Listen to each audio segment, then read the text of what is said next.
وہ اسے ایک بہت بڑی سعادت قرار دے رہے ہیں کہ پاکستانیوں کو موقع مل گیا. یہ مولوی جو ہے یہ کسی بھی چیز کو اٹھا کے اسلام سے جوڑ دیتے ہیں. اب وہ اسی کو یہ جو کل تک جو مولوی طاہر اشرفی وغیرہ اس کے اندر شامل تھے یہ کہہ رہے تھے یہ چیزیں کبھی بھی نہیں ہوں گی. اب یہ کہہ رہے ہیں نہیں یہ بہت بڑی سعادت ہے کہ پاکستان اس کے اندر شامل ہو گیا ہے اور یہ پاکستان کی بڑی کامیابی وہ گنوا رہے ہیں. ان کا کوئی دین ایمان ہے ہی نہیں, پتہ نہیں سمجھ نہیں آتی. اسحاق ڈار صاحب جس نے کہا تھا کہ شہباز شریف نے ڈونلڈ ٹرمپ کی جو تعریف کی ہے وہ اصل میں ان کا منصوبہ پڑے بغیر کر دیے. ایک وقت تھا جب تنقید ہوئی تو اسحاق ڈار صاحب اور شہباز شریف صاحب دوڑ گئے تھے. انہوں نے کہہ دیا تھا کہ جناب یہ تو ڈونلڈ ٹرمپ کی جو تعریف ہم نے کر دی ایک ٹویٹ میں یا ایکس کے اوپر ایک پوسٹ میں, یہ ہم نے بغیر پڑھے کر دی تھی, تو ہم نے جب پڑھا ہے تو پھر اب ہم نہیں کر رہے. لیکن پڑھنے کے بعد انہوں نے نہ صرف تعریف کی بلکہ اس منصوبے کے اوپر عمل درآمد بھی کروایا, اقوام متحدہ میں قرارداد بھی پاس کروائی, اور جو پہلے ممالک ہیں جنہوں نے اس کو قبول کیا اور وہ حصہ بن گئے اس عمل کا, غزہ پیس بورڈ کا, وہ بھی یہ شامل ہو گئے اس کے اندر. تو یہاں پہ بھی ایک بڑی عجیب و غریب انہوں نے حرکت کی ہے. ناظرین ایک بڑی انٹرسٹنگ چیز جو ہے وہ مکافات عمل.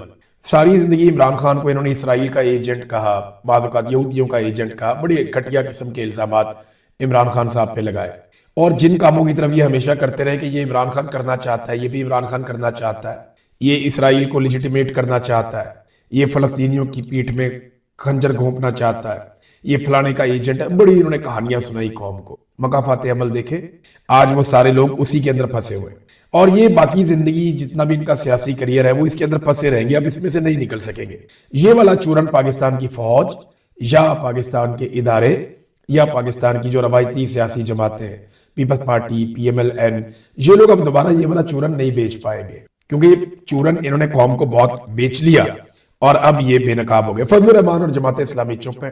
جس وقت یہ فیصلہ ہو رہا ہے تو میں نے ابھی تک فضل الرحمان کا کوئی سٹیٹمنٹ نہیں, فضل الرحمان سٹیٹمنٹ دیں گے مجھے پتہ ہے ضرور دیں گے, لیکن زبانی مخالفت کریں گے اور اس کی قیمت وصول کر لیں گے. جماعت اسلامی بھی زبانی مخالفت کرے گی اور اس کی قیمت وصول کر لے گی, کیونکہ یہ دونوں پولیٹیکل پارٹیز اسٹیبلشمنٹ کی جو ہے وہ بی ٹیم کے طور پہ کام کرتی ہوئی نظر آتی ہیں. یعنی ان کا اسٹیبلشمنٹ کے ساتھ بہترین تعلق ہے. فضل الرحمان صاحب مذہب کارڈ کھیلیں گے ضرور جیسے وہ ہمیشہ کھیلتے آئے ہیں, لیکن وہ زیادہ زور نہیں دیں گے کیونکہ اسٹیبلشمنٹ کے ساتھ بگاڑنا ان کے بس کی بات نہیں ہے. فی الحال تو یہ لوگ چپ ہیں اور وقت کا انتظار کر رہے ہیں. تو عمران خان صاحب کو انہوں نے ساری زندگی یہ چورن بیچا ان کے خلاف, اور آج یہ کڑوا گھونٹ یہ لوگ خود ہی پی رہے ہیں, اور یہی ہے اصل مکافات عمل. اب آ جائے وہ سوال جو آپ سب کے دماغ میں ہے کہ کیا واقعی یہ جو غزہ پیس بورڈ ہے اس میں پاکستان نے جو امیدیں باندھ لی ہیں یا قوم کو بندوا دی ہے کہ جناب اس سے تو ہم فلسطین آزاد کروا لیں گے, اس سے تو یروشلم آزاد ہو جائے گا, اس سے تو جناب فلسطینیوں کی ایک نئی زندگی شروع ہو جائے گی. تو میں آپ کو ون لائنر بتا دیتا ہوں کہ نہیں, ایسا کچھ نہیں ہونے جا رہا. غزہ پیس بورڈ کے اندر کہیں پہ بھی فلسطینی ریاست کا ذکر نہیں ہے. یہ جو غزہ پیس بورڈ ہے اس کی جتنی ڈسکشن ہوئی ہے اس میں تو اسرائیل بھی اس میں شامل ہے. اسرائیل نے گزشتہ 2 سال کے اندر بہت لڑائی کی ہے, غزہ میں بہت بمباری کی ہے. حماس کے ساتھ ان کی لڑائی چل رہی تھی اور معصوم اور نہتے فلسطینی بہت بڑی تعداد میں قتل ہوئے, جن میں بچوں کی اور خواتین کی بہت بڑی تعداد ہے. تو اسرائیل بھی اس کے اندر شامل ہے. پاکستان اور اسرائیل یعنی بیچ میں بیٹھے ہوں گے ڈونلڈ ٹرمپ, ایک طرف شہباز شریف, ایک طرف نیتنیاہو. کیسا منظر ہوگا؟ ہو سکتا ہے آپ کو یہ منظر دیکھنے کو بھی مل جائے کبھی. بہرحال اب کیا فلسطینی ریاست بنے گی؟ نہیں جی, اس کے اندر ہے ہی نہیں. اس میں کہیں پہ بھی اس کا تذکرہ نہیں ہے کہ یہ فلسطینی ریاست بنائیں گے, ایسا کوئی وعدہ اس کے اندر شامل نہیں ہے. نمبر 2, کیا یروشلم کا کوئی ذکر ہے؟ بالکل نہیں ہے. ہمارا جو پاکستان کا موقف ہے یا جو سعودی عربیہ کا موقف ہے یا باقی ممالک کا ہے وہ موقف بڑا کلیئر ہے. 1967 والی پوزیشن, اور یروشلم جو ہے وہ دارالحکومت ہوگا, یہ موقف ہے. لیکن یروشلم کا تو یہاں تذکرہ ہی کوئی نہیں ہے, یہاں تو صرف غزہ کی بات ہو رہی ہے. اور غزہ میں بھی ایک یلو لائن انہوں نے کھینچی ہوئی ہے کہ اس سے ادھر والا علاقہ انہوں نے آلریڈی دے دیا ہے اسرائیل کو, اور اسرائیل اپنی جو یلو لائن ہے اس کو بھی دھکیلتا جا رہا ہے, مزید فلسطینیوں کو دیوار کے ساتھ لگا رہا ہے. میں آپ کو کل کا واقعہ بتا دیتا ہوں. ایک گاڑی کے اوپر اسرائیل نے دوبارہ حملہ کیا, اور جو اسرائیل نے گزشتہ 24 گھنٹوں میں حملے کیے ہیں ان میں 11 فلسطینی شہید ہوئے, جن میں 3 صحافی بھی ہیں.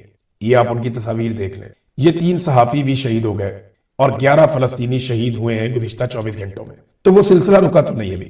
تو یروشلم کا کوئی اس کے اندر تذکرہ نہیں ہے کہ بیت المقدس آزاد ہو جائے گا یا مسجد اقصی میں آپ جا کے نمازیں پڑھیں گے اور کوئی فلسطینی ریاست بنے گی. یہ چیزیں نہیں ہیں اس میں. کیا فلسطینیوں کی حکومت بنے گی؟ دیکھیں اس وقت فلسطین کے اندر غزہ میں فلسطین کی حکومت وہ اس طرح سے ہے کہ وہاں پہ حماس سب سے پاپولر جماعت ہے. حماس کی پاپولیرٹی 60 سے 70% کے بیچ میں, وہ 2/3 اکثریت میں پاپولر ہے. اور اب جو کچھ ہو رہا ہے اس کے بعد ان کی پاپولیرٹی اور بڑھے گی، لیکن حماس کو اس سارے سے باہر رکھا جا رہا ہے۔ تو فلسطینیوں کی حکومت بھی نہیں ہے، اور غزہ میں ہونے والے جو ترقیاتی منصوبے ہیں جن کو اب لایا جائے گا، بڑی بڑی بلڈنگز بنائی جائیں گی، بہت بڑے بڑے ریزورٹس بنیں گے، کیونکہ یہ بڑا خوبصورت پلاٹ ہے۔ یہ جو غزہ کی پٹی ہے نا، یہ دنیا کا خوبصورت ترین علاقوں میں سے ایک علاقہ ہے۔ یورپ کے لوگ، امریکہ کے لوگ، دنیا کے کئی علاقوں سے لوگ یہاں پہ سیر کرنے آیا کریں گے۔ یہ ایک ایسا علاقہ بنایا جا رہا ہے، اور یہاں پہ بہت بڑی سرمایہ کاری ڈونلڈ ٹرمپ اور ان کے داماد لے کر آ رہے ہیں۔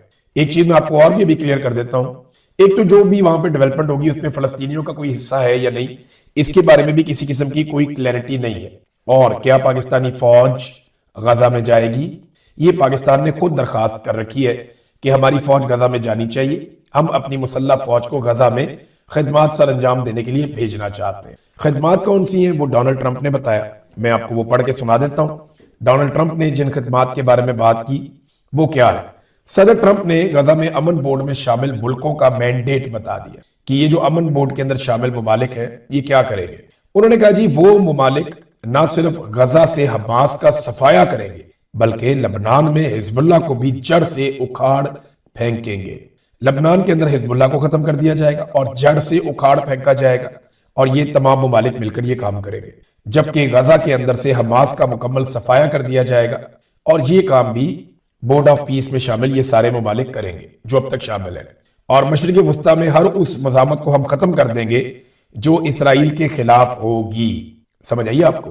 ڈونلڈ ٹرمپ نے غزہ پیس بورڈ کا مقصد بتا دیا۔ 3 مقاصد انہوں نے بتایا: 1، حماس کو جڑ سے ختم کرنا، 2، حزب اللہ کو لبنان میں جڑ سے اکھاڑ پھینکنا، حماس کا صفایا کرنا، نمبر 3، اسرائیل کے خلاف جو بھی خطرہ ہے مشرق وسطیٰ میں ہر اس مزاحمت کو ختم کر دیا جائے گا جو اسرائیل کے خلاف ہے۔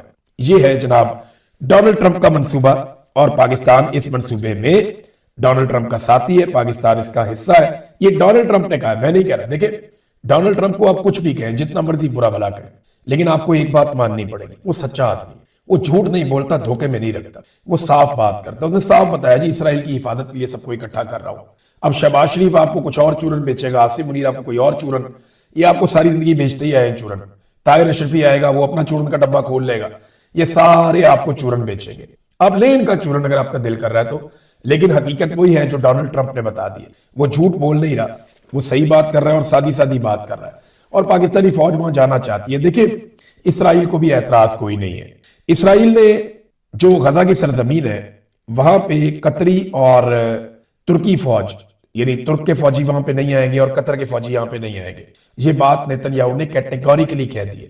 نیتن یاہو نے بڑی کلیئرٹی کے ساتھ یہ بات کی، اس نے کہا جی میں زور دے کر یہ کہنا چاہتا ہوں کہ ترکی کی فوجیں اور قطر کی فوجیں یہ ہرگز غزہ میں نہیں آئیں گی، انہیں نہیں آنے دیا جائے گا۔ جبکہ حیرت انگیز طور پہ، اور بلکہ اس کو تشویشناک بھی آپ کہہ سکتے ہیں، کہ نیتن یاہو کو پاکستانی فوج پہ کسی قسم کا کوئی اعتراض نہیں ہے۔ اگر ہم اپنے گریبان میں جھانکیں تو یہ ذرا شرمندگی والی بات ہے کہ قطر کی فوجوں پہ اور ترکی کی فوجوں پہ نیتن یاہو کو اعتراض ہے، پاکستانی فوج پہ کوئی اعتراض نہیں ہے کہ فیلڈ مارشل آصف منیر صاحب کی زیر قیادت اگر پاکستانی فوج غزہ میں آتی ہے تو اسرائیل کو کسی قسم کا کوئی اعتراض نہیں ہے۔ اور ٹرمپ نے بتا بھی دیا کہ یہ فوجیں آئیں گی تو آ کر ڈیوٹی کیا کرے گی، اور اس ڈیوٹی کے لیے پاکستان اتنا اتاولا ہے کہ پوری دنیا میں کسی اور ملک نے ایسا نہیں کیا، لیکن پاکستانی حکومت نے، پاکستانی فوج نے باقاعدہ ایک عرضی ڈالی ہے کہ ہماری فوج کو ضرور آپ غزہ میں لے جائیں۔ اب $1 ارب پاکستان کیسے دے گا؟ اچھا ڈونلڈ ٹرمپ نے بہت سارے ممالک کو اس پہ لیٹر لکھا ہے۔ روس نے بڑا زبردست گیم کیا، روس نے ایک ایسا کھیل کھیلا کہ میں وہ پڑھ کے حیران ہو گیا۔ دیکھیں انٹرنیشنل سیاست ہے نا، انہوں نے اپنی سیاست کی۔ روس نے یہ کیا کہ یوکرین کی جنگ کے بعد امریکہ اور مغربی ممالک نے روس کے اربوں ڈالر کے اثاثے منجمد کر دیے تھے۔ پیوٹن نے ایک بیان جاری کر دیا، پیوٹن نے کہا ٹھیک ہے جی، اگر آپ چاہتے ہیں کہ ہم غزہ پیس بورڈ کا حصہ بن جائیں تو وہ جو پیسے ہم نے آپ کو دینے ہیں وہ ان اکاؤنٹوں میں سے آپ لے لیں، وہاں سے آپ وہ پیسے پورے کر دیں جو امریکنز کے پاس پڑے ہوئے۔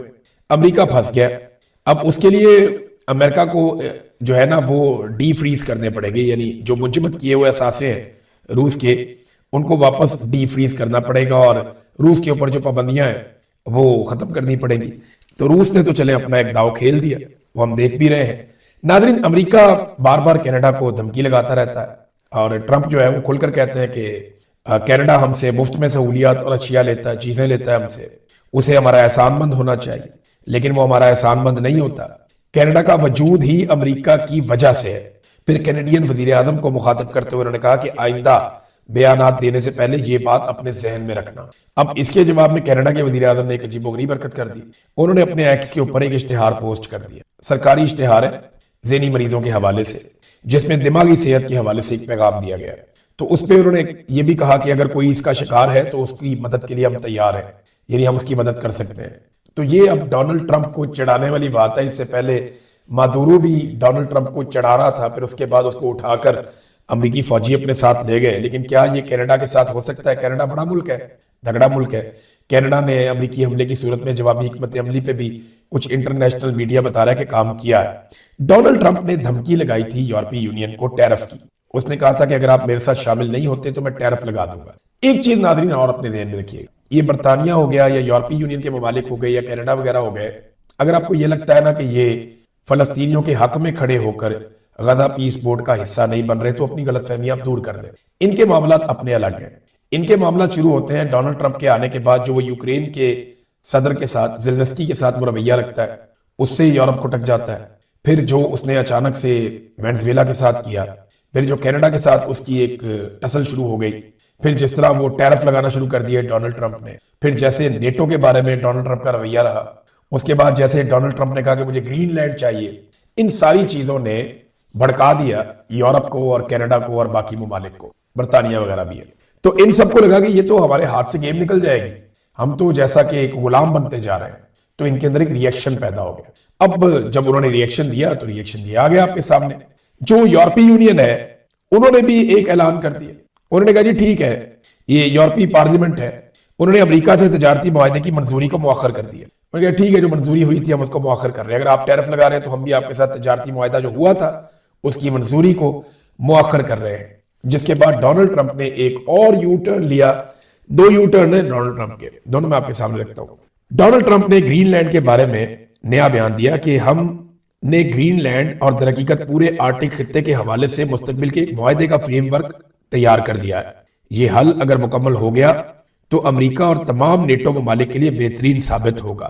میں وہ محصولات عائد نہیں کروں گا، یعنی یہ جو اس نے پہلے کہا تھا نا کہ میں نئے ٹیرف لگا رہا ہوں، تو اس نے کہا جی میں ٹیرف نہیں لگاؤں گا جو 1 فروری سے نافذ العمل ہونے والے تھے، یعنی فروری سے میں نے جو ٹیرف لگانا تھا وہ ٹیرف میں نہیں لگا رہا، کیونکہ آگے سے جواب آنا شروع ہو گیا نا۔ دی گولڈن ڈوم کے حوالے سے مزید بات چیت جاری رہے، کیونکہ اس کا تعلق گرین لینڈ سے ہے، سیاسی اہمیت اور پس منظر۔ انہوں نے کہا جی کہ اب ہم یہ نہیں کرنے جا رہے، اور یعنی ایک طرف ڈونلڈ ٹرمپ کو تھوڑا سا جھٹکا لگا کہ یہ کیسے ہو سکتا ہے کہ یورپی ممالک اکٹھے ہو جائیں اور میرے خلاف کھڑے ہو جائیں۔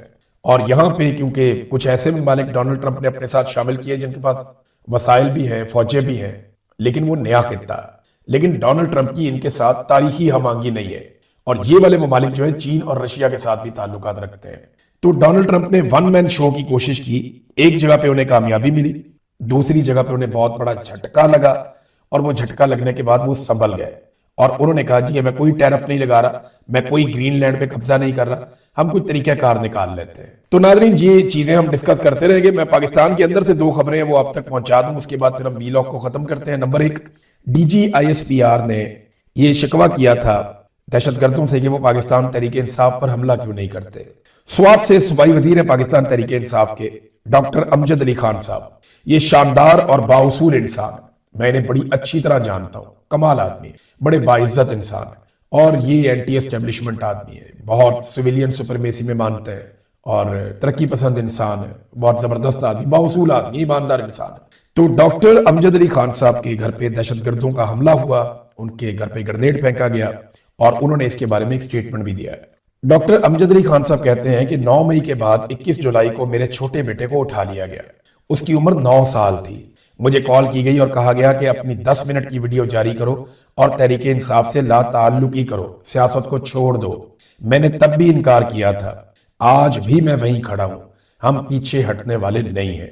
یہ جتنا زیادہ ظلم ہوتا ہے، جبر ہوتا ہے، دیکھیں انہوں نے ایک اور بڑی عجیب بات کی، انہوں نے اس کو جوڑ دیا دوبارہ جا کے ریاست کے ساتھ، ان کے گھر کے اوپر گرنیڈ چلا، اور جو انہوں نے سٹیٹمنٹ جاری کیا وہ 9 مئی کے بعد جو ان کے 9 سالہ بچے کے ساتھ کیا گیا اس کے ساتھ جوڑا انہوں نے۔ یہ وہ چیز ہے ریاست کو جس سے جان چھڑانی مشکل ہو رہی ہے۔ رانا ثناء اللہ صاحب نے بھی ایک مرتبہ یہی بات اٹھائی کہ اگر جناب الیکشن لڑنے کے لیے 25 سال کی حد ہے، صدر بننے کے لیے 40 سال ہے، وزیر اعظم بننے کے لیے بھی عمر کی حد ہے، ہائی کورٹ اور سپریم کورٹ کا جج بننے کے لیے بھی عمر کی حد ہے، تو پھر ووٹ ڈالنے کے لیے بھی 18 سال سے بڑی عمر ہونی چاہیے۔ اب یہ رانا ثناء اللہ صاحب کا ایک دعویٰ ہے، اس میں خوف نظر آتا ہے۔ مجھے ایسا لگتا ہے کہ پی ایم ایل این نے اور پیپلز پارٹی نے یہ طے کر لیا ہے اور اسٹیبلشمنٹ نے انہیں شاید یہ بتا دیا ہے کہ اب 18 سال کا ووٹر، اور یہ وجہ یہ ہے کہ D G I S P R 18 19 20 سال کے لوگوں کو جا کر ملتے ہیں یونیورسٹیز میں، کالجز میں، انہیں اچھی طرح آئیڈیا ہو گیا کہ ان نوجوانوں کو پوری کوشش کرنے کے باوجود وہ اپنی بات پہ نہیں لا پا رہے، تو پھر ان نوجوانوں سے ہی جان چھڑوا لیتے ہیں۔ میں اگلے ویلاگ میں آپ کو بتاؤں گا کچھ چیزیں کہ D G I S P R سے اب کس طرح کے سوالات ہونے کے۔ جمعے کو انہوں نے ایک اور بھی کوئی یوٹیوبرز کے ساتھ، پہلے تو اس کو بڑی توہین سمجھتے تھے، اب جمعے والے دن یوٹیوبرز کو بلا کے ان کے ساتھ ملاقات رکھی ہوئی ہے۔ کل بات کرتے ہیں اس پہ، اب تک کے لیے اتنے، اپنا خیال رکھیے گا، اپنے چینل کا بھی۔ اللہ حافظ۔